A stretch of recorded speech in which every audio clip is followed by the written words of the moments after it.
తెలుగు రాష్ట్రాల్లో అతిపెద్ద lift manufacturer lifts ట్రై.com dealership కూడా ఇవ్వబడును.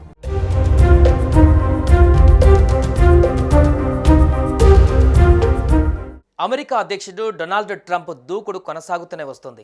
ఆ దేశ అధ్యక్షుడిగా ప్రమాణ స్వీకారం చేసినప్పటి నుంచి వివిధ దేశాలకు కంటి మీద కునుకు లేకుండా చేస్తున్నారు.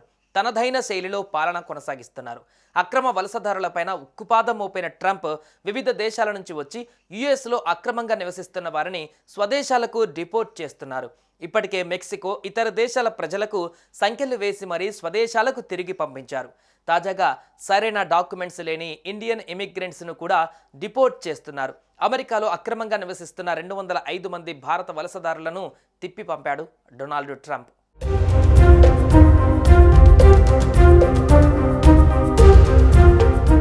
ఇదిలా ఉంటే రూపాయిపై కూడా ట్రంప్ దెబ్బ గట్టిగా పడింది. ట్రంప్ దెబ్బకే రూపాయి విలువ మరింత క్షీణించింది.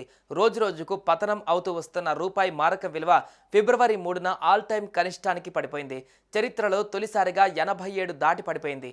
ప్రస్తుతం డాలర్తో చూస్తే రూపాయి విలువ 87.20 వద్ద ట్రేడ్ అవుతుంది.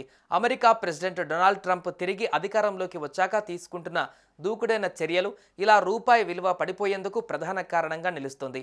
అమెరికా తన ప్రధాన వాణిజ్య భాగస్వాములైన కెనడా, మెక్సికో, చైనా వంటి దేశాలపై సుంకాల విధింపుతో డాలర్ బలపడుతోంది. ఇదే సమయంలో డాలర్ పైనే ఎక్కువగా ఆధారపడి ఉన్న ఆసియా కరెన్సీలు పతనమవుతున్నాయి.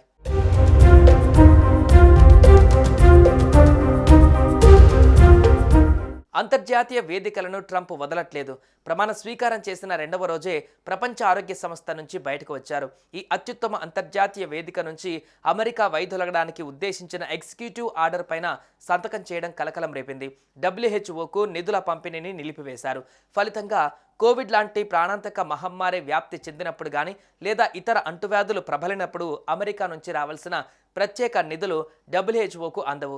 International aid and disease response గ్రూప్లో అమెరికా కీలక భాగస్వామిగా ఉంటుంది.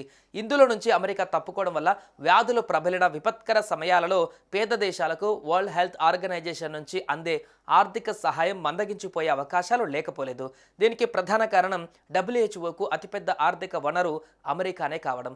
విపత్కర సమయాలలో అమెరికా నుంచి నిధులు పంపిణీ ఆగిపోతుంది. దీనిపై అప్పట్లోనే WHO అభ్యంతరం వ్యక్తం చేసింది.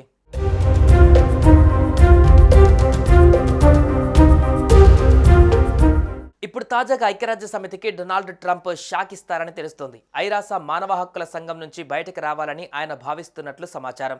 మానవ హక్కుల సంఘం నుంచి తప్పుకోవడానికి ఉద్దేశించిన ఎగ్జిక్యూటివ్ ఆర్డర్పై రేపు మాపో ట్రంప్ సంతకం చేయవచ్చని అమెరికా మీడియా అంటోంది. ఈ మేరకు అమెరికాకు చెందిన పొలిటికో, నేషనల్ పబ్లిక్ రేడియో ప్రత్యేక కథనాలను ప్రచురించాయి. వైట్ హౌస్ సీనియర్ ఉద్యోగిని తమ కథనంలో ఉటకాయించాయి. ఆ ఉద్యోగి పేరు వెల్లడించలేదు. ట్రంప్ తీసుకున్న ఈ నిర్ణయం వల్ల మానవ హక్కుల సంఘానికి అమెరికా తరపు నుంచి నిధుల కేటాయింపులు స్తంభించిపోతాయి. ప్రధానంగా మానవతా దృక్పథంతో ఈ సంఘం అంతర్జాతీయంగా పేద దేశాలు అక్కడ నిర్వహించే శిబిరాలకు అందే ఆర్థిక సహాయంపై దీని ప్రభావం పడుతుందనడంలో సందేహాలు అక్కర్లేదు. మానవ హక్కుల సంఘం నుంచి ప్రధానంగా పాలస్తీనాకు నిధులు పెద్ద ఎత్తున తరలి వెళ్తుండటం పట్ల ట్రంప్ అభ్యంతరం వ్యక్తం చేస్తున్నారని యుఎస్ మీడియా అభిప్రాయపడుతోంది. పాలస్తీనా శరణార్థుల కోసం ప్రత్యేకంగా united nationals relief and works agency ఏర్పాటైంది. దీని ద్వారా ఆ దేశ శరణార్థులు భారీగా లబ్ధి పొందడాన్ని ట్రంప్ తప్పుపడుతున్నట్లు పొలిటికో పేర్కొంది. ఇజ్రాయెల్ ప్రధానమంత్రి బెంజమిన్ నెతన్యాహుతో భేటీ సందర్భంగా ట్రంప్ ఈ ఎగ్జిక్యూటివ్ ఆర్డర్పై సంతకం చేయవచ్చని అంచనా వేసింది.